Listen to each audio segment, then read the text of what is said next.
The era of the sealed smartphone is coming to an end. By 2027, the European Union mandates that all portable devices must have batteries that are user-replaceable with basic tools.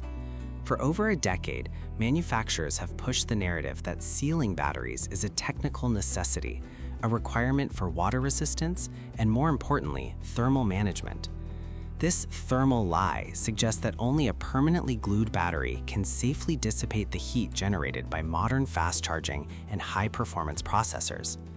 Today, we're deconstructing that claim to see what the EU mandate actually changes for hardware engineering. The primary argument against removable batteries is the air gap. Critics claim that a removable battery cannot sit flush against the chassis, creating a layer of air that acts as an insulator, causing the phone to overheat. While air is indeed a poor thermal conductor, modern smartphone cooling doesn't actually rely on the battery to sink heat.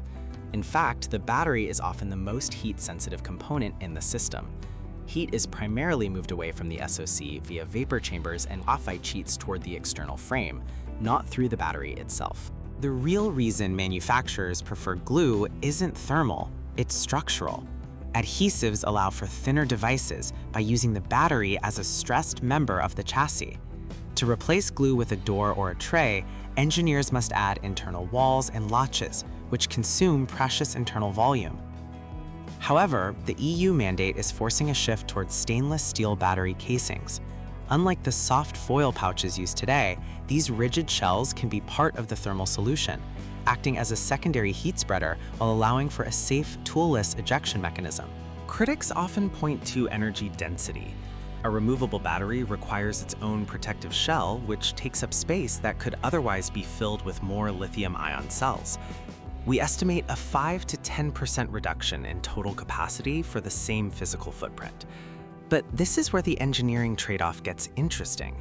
By making the battery easily swappable, the anxiety of a slightly smaller capacity is offset by the ability to carry a spare or simply replace a degraded cell in seconds, effectively extending the device's lifespan from 3 years to a decade. To make this work, the industry is reinventing the battery connector. Old-school spring pins are being replaced by high-current pressure contacts that can handle the 100-watt charging speeds of modern flagships. These connectors are designed for thousands of cycles without wear. Furthermore, the EU mandate encourages standardized battery sizes across different models. Imagine a world where a single battery type could power multiple devices from different manufacturers. It's a massive shift from planned obsolescence to a modular ecosystem.